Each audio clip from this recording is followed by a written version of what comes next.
अस्सलाम वालेकुम व्यूअर्स। आज जो है वो हम अपना ज़बरदस्त एक टॉपिक शुरू करने जा रहे हैं, दैट इज़ फिलोसफी। उसके जो मेजर दो फर्स्ट पॉइंट्स होंगे वो आज हम कवर करेंगे। पहले फिलोसफी को देख लेते हैं। Philosophy as you know rooted है ग्रीक वर्ड से, philo and sophia. Philo mean love and the sophia mean wisdom. तो हम उसका मीनिंग जो है वो यहाँ पर लिख लेते हैं।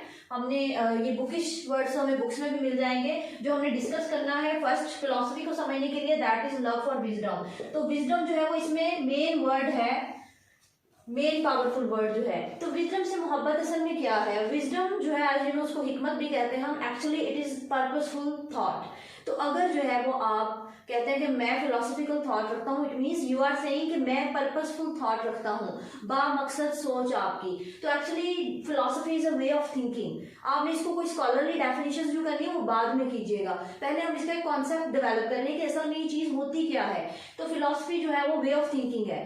अब हम जब किसी वर्ड को समझते हैं उसे लाइफ में यूज करना सीख लेते हैं। ऐसे ही होता है ना, इंग्लिश की वोकैबुलरी में कोई नया वर्ड आप सीखते हैं तो हम कहते हैं कि प्रैक्टिस करें। हम बच्चे को कहते हैं आप इसको प्रैक्टिस करें। तो आप फिलोसफी को अगर क्लियरली समझना चाहते हैं तो आप इसको अगर लाइफ में यूज करें तो कैसे करेंगे? फॉर एग्जाम्पल हम इसका एक जुमला बना लेते हैं, what is your philosophy, what is your philosophy of life. तो आप मुझे बताएंगे कि आपकी जिंदगी का फलसफा क्या है। It means I am asking आपकी जिंदगी में what is your view point of living life, जिंदगी गुजारने का तरीका क्या है। क्या मैं आपसे ये पूछ लेती हूँ कि what is your way of thinking in life, जिंदगी में आपका सोचने का तरीका क्या है। तो वही आपकी फिलोसफी है। तो आप जो भी बामकसद और अच्छी सोचें रखते हैं वो सारी फिलोसफी से जुड़ी हुई होती हैं, ठीक है। तो इसमें जो है वो चीजें आ जाती हैं। सबसे पहला जो इंपॉर्टेंट टॉपिक जो है वो पीपीएससी पॉइंट ऑफ व्यू से, एग्जाम पॉइंट ऑफ व्यू से, बीएस मास्टर्स के लिए, तो वो आ जाता है ब्रांचेस और एरियाज ऑफ फिलोसफी। और सेकंड जो आज हम डिस्कस करेंगे that is modes and styles of philosophy.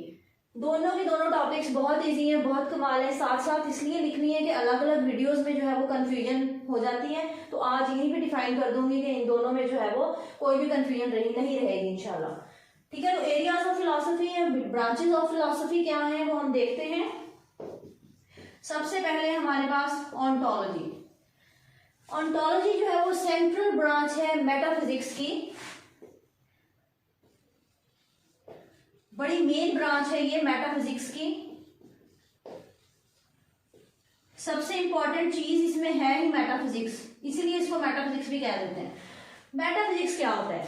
Meta कहते हैं मावरा, परे, बाद, ठीक है।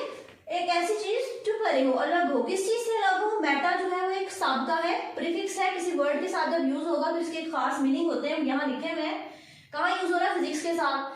तो मेटाफिजिक्स क्या है? ऐसी चीजें जो फिजिक्स से परे हैं, मावराए तबीयत हैं, फिजिक्स के नॉलेज से परे हैं। इट मीन्स जो कॉन्क्रीटली एग्जिस्ट नहीं करती। फॉर एग्जाम्पल हम इस दुनिया में जितनी भी चीजें एग्जिस्ट कर रही होती हैं हम उसको साइंस के लॉज से फिजिक्स में पढ़ लेते हैं, पर बहुत सारी ऐसी चीजें जो एग्जिस्ट करती हैं लेकिन फिजिक्स जो है वो उसको कवर नहीं करती। फॉर एग्जाम्पल बीइंग, वजूद, रूह, खुदा, कायनात। तो ये जो सारी चीजें हैं ये मेटाफिजिकल कॉन्सेप्ट आ जाते हैं, यानी फिजिक्स इनको कवर नहीं कर सकती लेकिन ये इस लाइफ में एग्जिस्ट करते हैं। तो हमने जो है वो ऑन्टोलॉजी को हम डिस्कस कर रहे हैं, ठीक है, जो कि मेटाफिजिक्स के कॉन्सेप्ट से ही रिलेटेड है।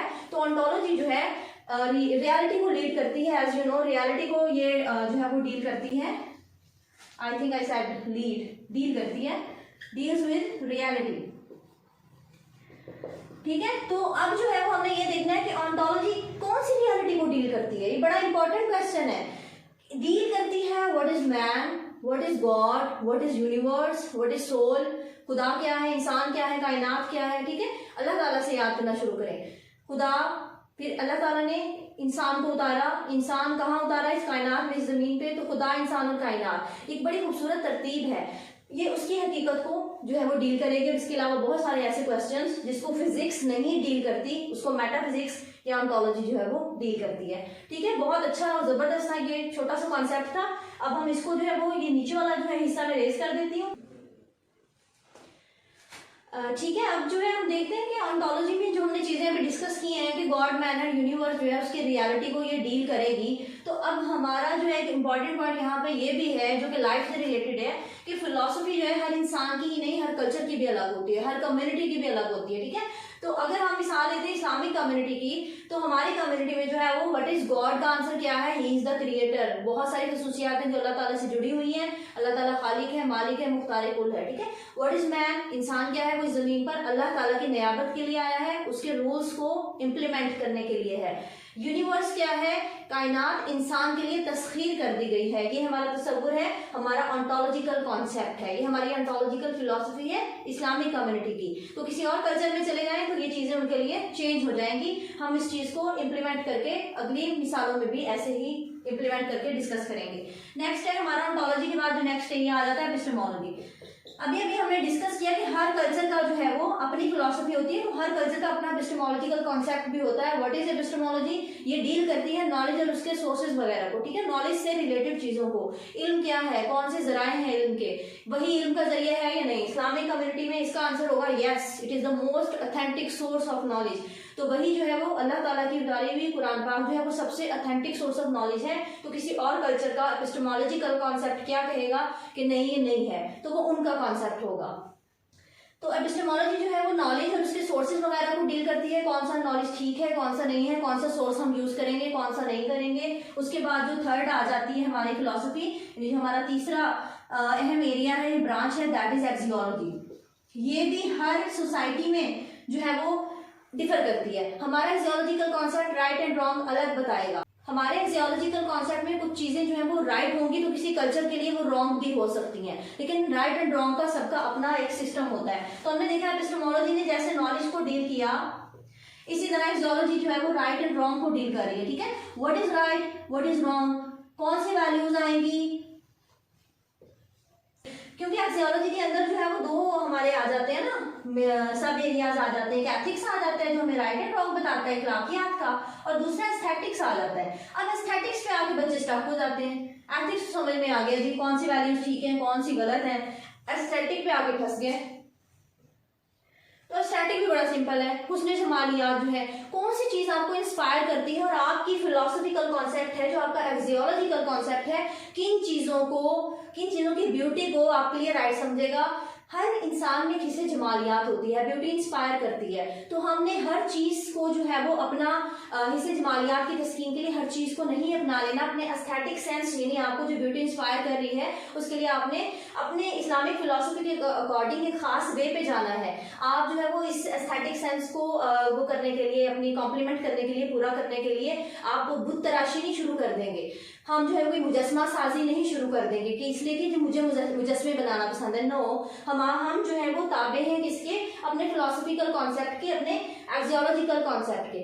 तो एस्थेटिक सेंस वो है जिसमें इसे जमालियात की तस्कीन के लिए लोग डिफरेंट जो है वो आर्ट्स और फनून लतीफ़ा वगैरह अपनाते हैं। कोई शायरी करता है, कोई जो है वो कुछ कल्चर में लोग मुजस्मा साजी करते हैं अपने हिस्से जमालियात को, ब्यूटी सेंस को तस्कीन पहुंचाने के लिए। तो सबका एक एस्थेटिक जो है वो एरिया होता है, एस्थेटिक उनकी वैल्यूज होती हैं। तो हमारी जो एस्थेटिक सेंस है, जो हमारी हिस्से जमालियात की तस्कीन है, उसके लिए हमें जो है इस्लाम ने गाइड कर दिया है, हमारे एक्सियोलॉजिकल कॉन्सेप्ट ने। हमने उसके अकॉर्डिंग ही खास किस्म की शेर व शायरी, खास किस्म के जो तर्ज होंगे, खेल वगैरह, इस तरह की चीजें हम अपना सकते हैं।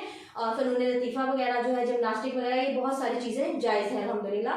तो हम उसके अकॉर्डिंग ही खुद को रखेंगे, ठीक है। ये बड़ा सिंपल सा था जिसमें हमारी philosophy, Islamic philosophy, areas of philosophy सब कुछ डिस्कस हो चुका है। इसके साथ साथ हम डिफरेंट कल्चर्स के जो ये ब्रांचेस थी उनके क्या कॉन्सेप्ट्स हो सकते हैं वो चीजें भी डिस्कस कर चुके हैं। तो यहाँ पे हमारा ये वाला एरिया बिल्कुल कंप्लीट हो चुका है। इसमें कोई इशू है तो आप कमेंट बॉक्स में जो है वो कमेंट कर दें। अब नेक्स्ट पे हम चलते हैं, मोड्स ऑफ फिलोसफी या स्टाइल्स ऑफ फिलोसफी। हमारे बच्चे यहाँ आके बड़ी बुरी तरह स्टक हो जाते हैं और ये उतने ही सिंपल होने वाले हैं। पहला जो है स्पेक्युलेटिव है, दूसरा सोचिए जरा कौन सा है, मैं तब तक इसको लिखती हूँ। दूसरा हमारा है प्रेस्क्रिप्टिव, थर्ड वन है हमारा, वो भी सोचें जो बीपीएससी की तैयारी कर रहे हैं जी। थर्ड है हमारा एनालिटिक जी, हो गया। स्पेक्युलेटिव कहते हैं कयासी चीजों को जो आपने कयास किया होता है, आपने सोची होती है, अज्यूम की होती है, जिनको आप सिर्फ सोच सकते हैं लेकिन कॉन्क्रीट उनका कोई वजूद नहीं है। तो जिन चीजों को हम स्पेक्युलेट करते हैं, नजरियाती हैं, वो हमारे नजरिए से रिलेटेड है, वो स्पेकुलेटिव मोड होता है। अब देखिए आप तीनों में से कोई ना कोई स्टाइल अपनाएंगे। आप कहते हैं जी मैं जो है वो सोचने के लिए बैठी हूँ, आप जो है वो फिलोसफिकल मोड में है, आप फिलोसफिकल मूड में भी समझ लें हैं, आपका मूड हुआ हुआ है फिलोसफिकल, तो कोई ना कोई चीज तो आप सोचेंगी। अगर तो आप कोई नजरियाती चीज, कोई इंसान की हकीकत के बारे में सोच रही है कि आखिर मैं क्या हूँ, मेरा इस जिंदगी में क्या मकसद है, मुझे इस जमीन पे क्यों उतारा गया है, then you are in speculative mode. आप जो है वो स्पेकुलेटिव मोड में है और ये आ जाती है ऑन्टोलॉजी से रिलेटेड। इसके बाद जो फिलॉसफी जन्म लेगी वो होगी ऑन्टोलॉजिकल फिलॉसफी। प्रेस्क्रिप्टिव क्या होती है? प्रेस्क्रिप्टिव, प्रेस्क्रिप्शन सुना होगा आपने, डॉक्टर साहब के पास जाते हैं कि डॉक्टर साहब प्रेस्क्रिप्शन दे दें प्लीज, कोई लिख के अच्छी सी कोई अच्छा सा नुस्खा दे दें। ये डॉक्टर आपको कहता है कि दिस इज योर प्रेस्क्रिप्शन, आपको पकड़ा रहा है कि आपका नुस्खा है। तो ये भी वैसे ही है, जैसे कोई चीजें सजेस्ट कर दी जाती है, कुछ चीजों से रोक दिया जाता है, तो राइट्स एंड रॉन्ग्स जो है वो प्रेस्क्रिप्टिव में आ जाते हैं, यानी कि रिलेटेड हो गए किससे, फौरन पता चल गया होगा, एक्सियोलॉजी से। ठीक है, प्रेस्क्रिप्टिव रिलेटेड हो गई एक्सियोलॉजिकल से, स्पेक्युलेटिव रिलेटेड हो गई है हमारी ऑन्टोलॉजिकल से। ये हो गया इनका। उसके बाद जो रिलेशन है एनालिटिक रह गई है। आपको अंदाजा तो हो ही गया होगा, ये दरमियान वाले से यहाँ इधर इसका रिलेशन बन रहा है, लेकिन कैसे? देखिए एनालिसिस जब भी किया जाता है चीजों को ब्रेक डाउन कर दिया जाता है एनालाइज करने के लिए, और जब हम चीजों को एनालाइज करते हैं तो क्या जन्म लेता है? इल्म जन्म लेता है। इल्म जो है वो उससे सामने आता है। और नंबर एक तो इल्म हो गया ना, नंबर टू जब आप चीजों को एनालाइज करते हैं ना तो आप उसको असेस कर रहे होते हैं, आप उस चीज को जो है वो असेसमेंट की प्रोसेस से गुजार रहे हैं। तो जो एनालिसिस है वो नॉलेज और असेसमेंट वगैरह से रिलेटेड होता है। तो ये एपिस्टेमोलॉजिकल जो है वो फिलॉसफी इसके बाद जन्म लेती है। थोड़ा सा अगर ये एरोस में कोई कंफ्यूजन है आपने इसको छोड़ देना है, आपने कॉन्सेप्ट पे ध्यान देना है। ठीक है, स्पेक्युलेटिव कौन सी चीजें थी जो आपने स्पेक्युलेट की, जो नजरियाती थी, ऑन्टोलॉजी से रिलेट हुआ। प्रेस्क्रिप्टिव वो था जैसे डॉक्टर राइट एंड रॉन्ग बता देता है कि जी ये करना है, डू एंड डोंट्स ये नहीं करना। तो ये हमारा एक्सोलॉजिकल कॉन्सेप्ट हो गया जो हमें बताता है हमने क्या करना है क्या नहीं करना। और एनालिटिक जो है वो एनालिसिस से रिलेटेड है, चीजों को तोड़ के उनके बारे में जानने से, उनको असेस करने से रिलेटेड है। इट मीन्स के ये इल्म और जानने से मुतालिक है।